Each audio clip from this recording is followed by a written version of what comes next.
Hello viewers, বিনোদন জগতের সব খবর নিয়ে আপনাদের সঙ্গে এই মুহূর্তে রয়েছি আমি রিপোর্টার মিলা। খুবই চমৎকার চমৎকার প্রশ্ন করা হলো এবার অপু বিশ্বাসকে। চিত্রনায়ক অপু বিশ্বাস খুবই আনন্দের সঙ্গে প্রত্যেকটি কথার উত্তর দিলেন এবং হেসে হেসে কুটপাট হলেন। তার সঙ্গে ছিল বিভিন্ন রকমের খেলা, বিভিন্ন প্রশ্ন এবং সুপারস্টার শাকিব খানকে নিয়ে প্রশ্ন। তাছাড়া শবনম বুবলি, তাকে নিয়েও বিভিন্ন কথা ছিল। এছাড়া আবরাম খান জয়, তার ক্যারিয়ার এবং তার বিগত জীবনে সাকিবের সঙ্গে তার সহকর্মী হিসেবে কতগুলো কাজ, সেগুলো নিয়ে আলোচনা। বিভিন্ন প্রশ্ন, বিভিন্ন কথার মধ্য দিয়েই পার হলো বেশ কিছু সময়। চিত্রনায়িকা অপু বিশ্বাসও খুবই উৎফুল্লভাবে বুদ্ধিমত্তার সঙ্গে চমৎকার করে কথাগুলোর উত্তর দিলেন।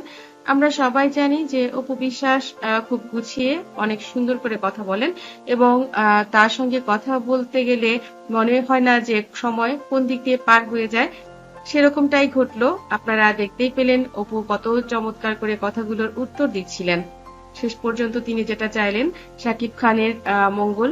তিনি বললেন শাকিব একটা সুপারস্টার এবং তুফানের পর আমি তার নতুন করে ফ্যান হয়েছি এবং তাকে আসলে সুন্দরভাবে ব্যবহার করা হয়েছে সিনেমাতে। আমি অনেক বেশি আনন্দিত এবং ভবিষ্যতে তার সঙ্গে সিনেমায় তাকে দেখতে পাওয়া যাবে সে কথাটিও জানালেন। এছাড়া ব্যক্তিগত প্রশ্ন করা হলে সে প্রশ্ন তিনি এড়িয়ে গেলেন এবং তিনি বললেন যে ব্যক্তিগত কথাগুলো ব্যক্তিগতই থাক।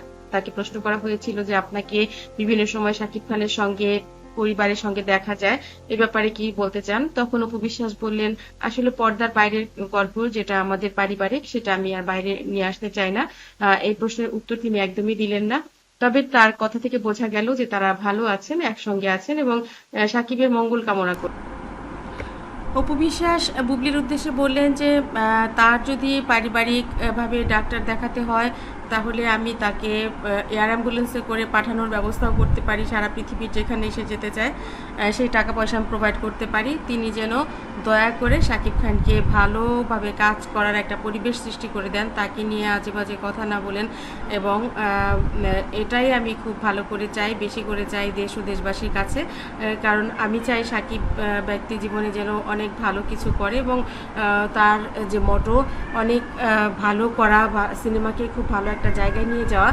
যেমন তুফানটা করে সে কিন্তু শুধু আগে কলকাতার যে আমাদের দেশের নায়িকারা কলকাতার হিরোদের সাথে অভিনয় করার জন্য অনেক পাগল থাকতো যে একটা সময়ে, কিন্তু এখন দেখা যাচ্ছে যে কলকাতার হিরোইনরা বাংলাদেশের সাকিবের সঙ্গে অভিনয় করার জন্য অনেক বেশি পাগল এবং তারাও বলছে যে সাকিব অনেক ভালো অভিনেতা, ভালো একজন মানুষ এবং তার কাছ থেকে অনেক কিছু শেখা রয়েছে। তো সেই জায়গা থেকে আমরা অবশ্যই সবাই দোয়া করব যেন আমাদের মিডিয়াতে চিত্রনায়িকা অপু বিশ্বাস এবং শাকিব খান এই জুটি অনেক ভালো কিছু করে এবং তার সন্তান আবরাম খান জয়ের জন্য সে দোয়া চেয়েছে তার পরিবারের সবার জন্যেই। আমরা আশা করব অপু যেভাবে বলেছেন সেভাবেই যেন হয়, শাকিব খান যেন নিজেকে আরও অনেক উচ্চতায় নিয়ে যেতে পারে এবং তার অভিনয়ে যে যোগ্যতাটুকু রয়েছে সেই অনুযায়ী যেন ভালো ভালো কাজ করে সামনের দিনগুলোতে দর্শকদেরকে আরও বেশি অনুপ্রাণিত করে এবং ভালো ভালো কাজ যেন আমরা দেখতে পাই, বাংলা সিনেমার সঙ্গেই যেন থাকি, এই দোয়াটাও চাইলেন তিনি। বন্ধুরা, আমার ভিডিওটি আপনাদের কাছে ভালো লাগলে লাইক, কমেন্ট, শেয়ার দিন এবং পরবর্তী পর্ব পেতে অবশ্যই সাবস্ক্রাইব করতে ভুলবেন না। আর যারা ইতিপূর্বে সাবস্ক্রাইব করেছেন তাদেরকে অনেক অনেক বেশি ধন্যবাদ এবং শুভকামনা তাদের জন্য।